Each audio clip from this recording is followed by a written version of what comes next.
Hi, my name is Aaron Perdue. I'm a flutist, and I'm here with composer Mark Buller. Mark, it's great to see you. Thanks, good to see you. Thanks for being here. Sure thing. Yeah, I'm excited to talk about your new piece, the Flute Concerto, for flute, strings, percussion, and celeste. Is there any particular inspiration for the instrumentation? Yeah, so one reason for picking instruments always tends to be,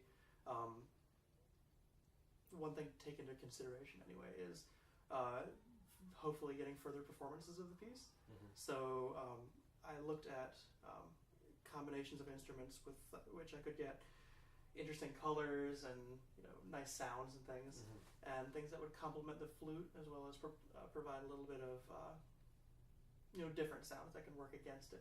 So I looked at the Bartók, especially Bartók's music for strings, percussion, and celeste, which I thought was such a great piece anyway. And he gets so many great hard driving colors with the percussion, but also these shimmering sounds from the percussion and the strings. So I figured that'd be a really good complement to the flute. Yeah, so that's where a lot of those instrumental ideas came from. Okay, cool.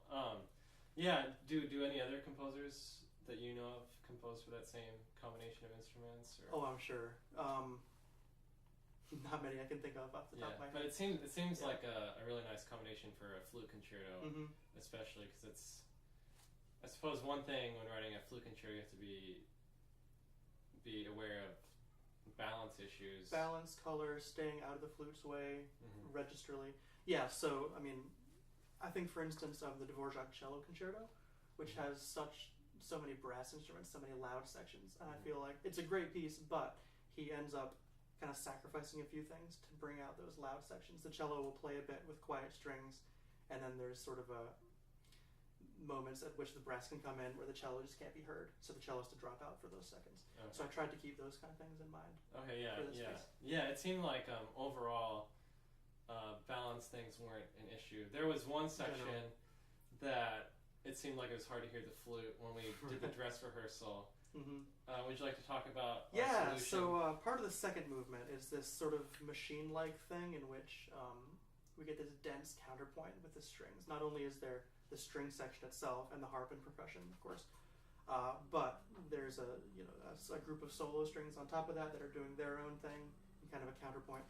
And flute is playing, honestly, not the greatest register that I wrote it in for that section.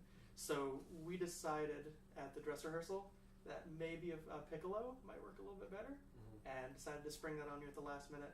Yeah. And it worked really well. Yeah, I'm glad we did that. So. Yeah, for sure. Yeah. Well, it's great that you're so flexible also to think that a piccolo might sound good at the last minute and suggest it. Especially for a first piece, you can't be too tied to every single note of the piece.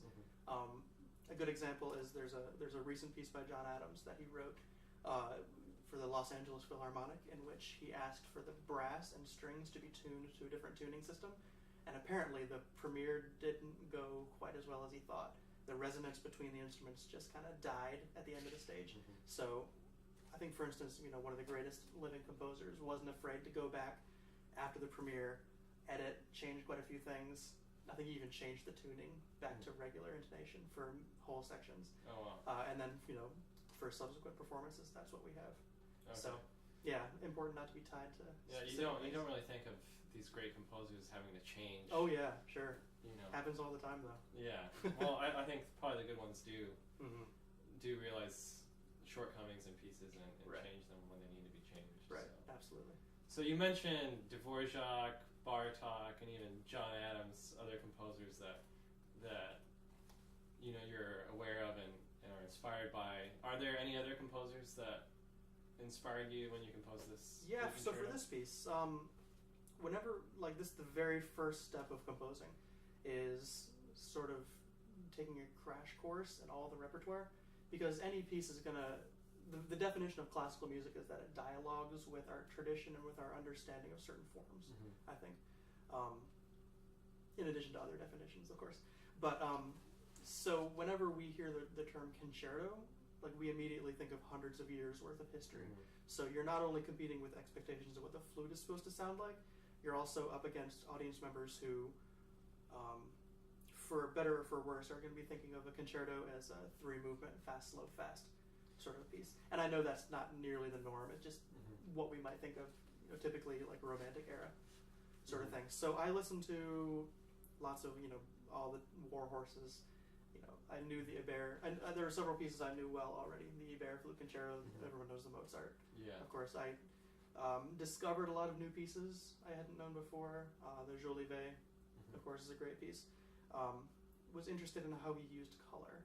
So there were formal considerations, there were harmonic considerations. Of course, we've already talked about balance. And then as far as stylistically, I think a lot of the style that ends up in a piece, this piece in particular, comes to a composer just by the suggestion of the instrument, the physicality of playing the instrument, of course. Yeah. The limitations of the instrument suggest a lot of stylistic things, I think. But yeah, beyond that, just everything, I guess. Everything you hear becomes an influence. Yeah, one thing I noticed about the piece, like it seemed to work very well on the flute, like the lyrical qualities versus the rhythmic qualities. Like there's a lot of contrast, and I think you were able to like bring out the lyricism and the rhythmic capabilities of the flute. It's a tough thing because there's so many pieces that are so, for lack of a better term, fluty, that just are all runs and trills and things. And I think there's a fine balance between paying tribute to a style and expectations of what a flute's supposed to sound like, and just downright parody. Yeah. So that's why the thing I tried really carefully with this piece was to touch some of those unique flute things, I guess, for lack of a better term. Yeah, and it seems like you did a good job of paying attention to the tradition of concerto writing, but you also had some creative ideas in terms of like how you compose for the flute, but also in terms of form. Right. Like you stuck to a 3-movement form, but it's a little bit different than a typical. Generally, yeah. So if you look at the score, you'll see 3 movements. But if you're following along in a concert hall, it's kind of hard to tell where one movement ends and another begins. One reason was I want it to be a coherent piece. Writing multi-movement pieces is really tough because each movement has to stand alone on its own fairly well. It has to have its own unique identity, but at the same time, they have to, the movements together anyway, have to cohere as a piece. So for me, that's always been a tricky thing. How can 2 movements dialogue yet maintain their own unique identities? So that's kind of one reason, it's probably a cop-out, but why I decided to kind of blur some of the lines in between. So for instance, the first movement is really short, and it's this sort of ethereal sort of sound with string harmonics and harp harmonics on top of that. The celesta just provides a little bit of a kind of a sharper sound that comes in there. The flute line unfolds kind of timelessly with no sense of rhythm above it. That's pretty much all for the first movement. There's not a ton of development. That drops us right into the second movement, which is the first time that we have this strong, driving, rhythmic figure, but also any sense of where a tonic is, in this case D. So in that sense, I guess the first movement doesn't function as sort of the first movement of a sonata might in that it sets up this dialogue between 2 ideas, but rather more as an introduction, so that the second movement itself is more of the main thing. Second movement's divided into 3 main sections. Toward the end, of course, we've got this cadenza, which is where we would expect it to be. And then at the end of the movement, we have sort of a backwards portrayal of the introduction from the first movement. It's presented pretty much in reverse with a little bit extra development. So, yeah, the demarcations between movements there is there's not a particularly good reason for where they are, I guess, other than it's a few different ideas. And then the third movement stands on its own a little bit more. So 2 major sections, the first of which is divided more into these discrete sections. Oh, cool. Yeah. Do you have a favorite movement out of the 3? Or I guess that's kind of a tough question to ask. I really like the final movement. I like where it ended up. It's this slow moving harmonic thing. Changes unfold really gradually. The flute finally slows down. The flute has been pretty busy up to this point, but now the roles are kind of reversed. Rather than the flute, like in a traditional concerto, typically the flute, the solo part is this really busy, really kinetic thing, with the orchestra kind of providing this a little bit more of a still, slower, less energetic, I guess, accompanimental role. But in the third movement, I tried to kind of turn that around so that the flute kind of soars lyrically above the instrument, that kind of chugs along and gradually like shifts its way through different chordal areas, I guess, little tonal areas. Yeah. Yeah, I really liked playing that movement, especially just because you could really be very lyrical with it. Right. It's probably nice to have a little bit of a break after the crazy cadenza. Yeah, it is. The counting and everything. Yeah, it seems like some concertos, they save the really flashy, technically difficult things for the very end. Right. And there are still some pretty tricky things there.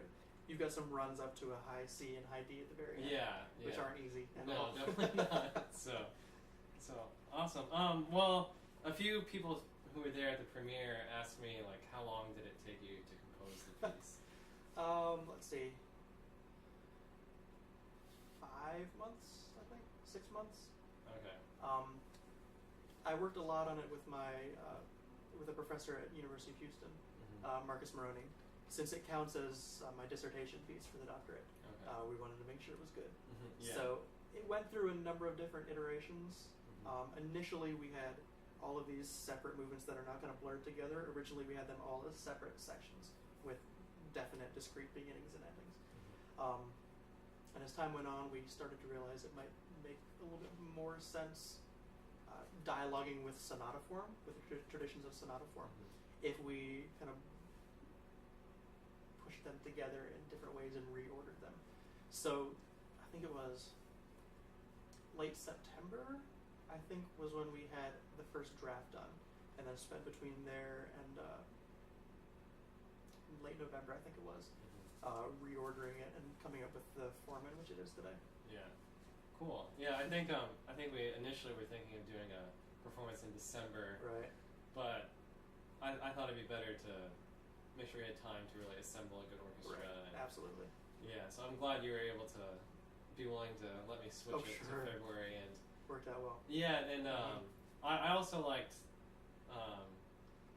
being able to pair your concerto with other pieces on a longer recital. American pieces. Yeah. And you of course are an American composer, and I mean your music does sound American to me as well. So, but I'm really glad that we were able to pair it with other pieces that I love also. Yeah, filled out the program nicely, I think. Yeah. And it's great for me again to see a lot of the breadth of what's out there stylistically in American music. From Lieberman, Persichetti, if you go back mid-century. A lot of good stuff. Yeah, definitely. And now 21st century. There we go, 21st century. Yeah, so, well, thank you. Is there anything else that you'd like to say about the piece, or? Let's see. Well, it's always really exciting to hear it the first time. Yeah, I was going to ask you that, actually. What is it like hearing your music for the first time? It's you spent 6 months thinking about it, and you actually never... Well, composers, we train ourselves, and we try really hard not to get used to the sounds the computer's making. Because the computer never hits any wrong note. Balance is always just exactly how you said it. I mean, computer playback is always a really nice tool to have, in that, checking for wrong notes, checking for harmonies or whatever. But we have to be really careful not to rely on it, because you'll always probably be disappointed with the final thing.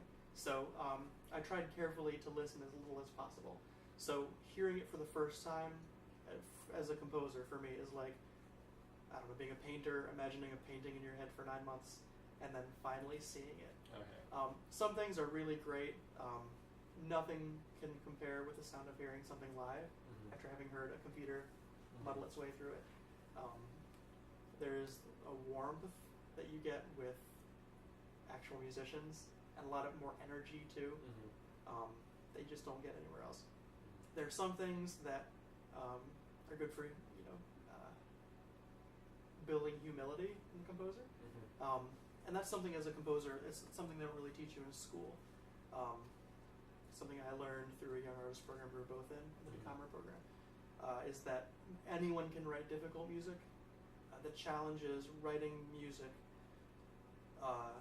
that is difficult but can come together well, and that they're kind of signposts places in the music where everyone can kind of come together Yeah. and know where they are. Yeah, one of the worst things, I guess, in a performance is just for everything to fall apart and have to start something over. Yeah. And especially as a composer, you don't want, whole hours and hours to be spent in rehearsal on one section of the music at the expense of others. One thing that was great about this is in rehearsal, I think everything came together fairly nicely so that we were able to nitpick about tuning of the artificial harmonics with the flute, high register. Yeah. We could really finesse and fine tune those things. So that's an important thing, I think, for composers to learn especially. There was one thing that, especially in the early drafts of this, there's a few with changing time signatures. So mixed meter, there's a lot of, the subject is different every time it comes in. So tonal answers, I guess, with every consecutive subject entry. So I had to be really careful with that. The first drafts were pretty messy and would have taken several more hours of rehearsal for us to get down. Oh, okay. But as it is, who knows if it's there yet. Yeah. There may be subsequent drafts of this where things line up a little bit better. But hearing it for the first time live in rehearsal is a good reminder to be careful about how we write things. I was just kind of curious, as a composer, do you get nervous when you hear your music performed? Or... I used to. Okay. I used to be really nervous for rehearsals. Okay. It helped. I knew it was in such great hands with you and Jerry, the conductor. I'm a little bit less nervous when there's a conductor who has studied the piece really carefully and knows the ins and outs and knows the things that'll be difficult. I'm typically a little bit more nervous hearing it for the first time when I'm the one leading rehearsal. Yeah. So to answer your question, when I hear it in the first rehearsal, maybe a little bit nervous, although I'm typically like overwhelmed by how nice it sounds and how much nicer it sounds than I was expecting it to. For premieres, there are always a few butterflies, not nearly as many as when I perform myself. Yeah. To be honest, the part I get the most nervous for is bowing on stage afterwards. Okay. Yeah, I've actually noticed a lot of composers, they forget they should practice their bows like a performer. Right, yeah. And I actually, before we premiered it, I went through in my mind like how I was going to do my bows with the conductor, with the orchestra, and with you, and I had to think about that. 'Cause it's with the concerto and a premiere, and oh goodness, it can be kind of complicated, and you want to look professional, like you know what you're doing. And see, you go to concerts, and we see concertos live all the time, and you just think it's this thing that automatically happens, like soloists, orchestra, conductor points to the orchestra, they all rise, and it just looks like such an easy thing, and everyone's relieved. And I don't think audiences realize how many gears are turning in the performer's head. Like, now I bow. Now who do I point to? Yeah, because I don't want to look like I'm just taking all the glory for myself. Because there's a conductor and a whole orchestra helped me and a composer who did this is a very big team effort. Right. And as a composer, it's tempting just to return it all back to everyone else. It's tempting to forget. Oh yeah, I need to bow here. Yeah. Same thing. Yeah. So, well, thank you so much for talking to me today, and thank you for your wonderful flute concerto. I really hope I can perform it again, and that other flutists can enjoy it and perform it as well. Sure thing. Fingers crossed. Yeah, thank you very much, Mark. Absolutely. Thank you. All right, take care.